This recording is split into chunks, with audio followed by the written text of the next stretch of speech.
শুভেন্দুকে উচিত একটা গাছে বেঁধে রাখা আর তারপর বাঁধা অবস্থায় ওকে নিয়ে গিয়ে ওই দিকে কোথাও ওই সাগরদ্বীপ টাকাদ্বীপ কোথাও গিয়ে পুলিশ যেন ওকে ছেড়ে দিয়ে আসছে। যারা শুভেন্দুরা যে শকুনের রাজনীতি করে, ওদের ছবি দরকার ছিল পুলিশ লাঠি চালাচ্ছে, ওদের ছবি দরকার ছিল পুলিশ গুলি চালাচ্ছে, পুলিশ কাঁদানে গ্যাস চালাচ্ছে, এগুলো তো পেলো না, এরম ছবি তো পেলো না। তার কারণ পুলিশ কোনো প্ররোচনার ফাঁদে পা দেয়নি, সেই জন্য হতাশা থেকে পুলিশকে এই ধরনের কথা বলা হচ্ছে। পুলিশ সেখানে যা যা ব্যবস্থা নেওয়ার সেই ব্যবস্থাগুলো নিচ্ছে। শুভেন্দু অধিকারী বাস ঘুরিয়ে গঙ্গাসাগরে পাঠিয়ে দেওয়া উচিত। আর হচ্ছে সন্দেশখালি নিয়ন্ত্রণে আছে।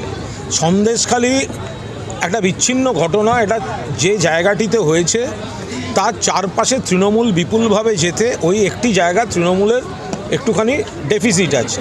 তো সেখানে এই সিপিএম বিজেপি মিলে মানুষজনকে উস্কেছে। আমাদের দু একজনের কোনো ভুলভ্রান্তি ছিল, দল তাদের বিরুদ্ধে ব্যবস্থা নিচ্ছে, কিন্তু সরকারের বিরুদ্ধে কোনো ক্ষোভ ছিল না। ক্ষোভটা ছিল ব্যক্তি দু একজনের বিরুদ্ধে। সেটাকে সিপিএম বিজেপি অর্গানাইজ করে একটা গোলমালের চেষ্টা করেছে, কিন্তু সেটা অনেকটা নিয়ন্ত্রণে আছে। ফলে নিয়ন্ত্রণে আছে বলে এই বিরোধীদের একটু অস্বস্তি হচ্ছে। তারা চায় খোঁচা দিয়ে আরও গণ্ডগোলটা বাড়াতে।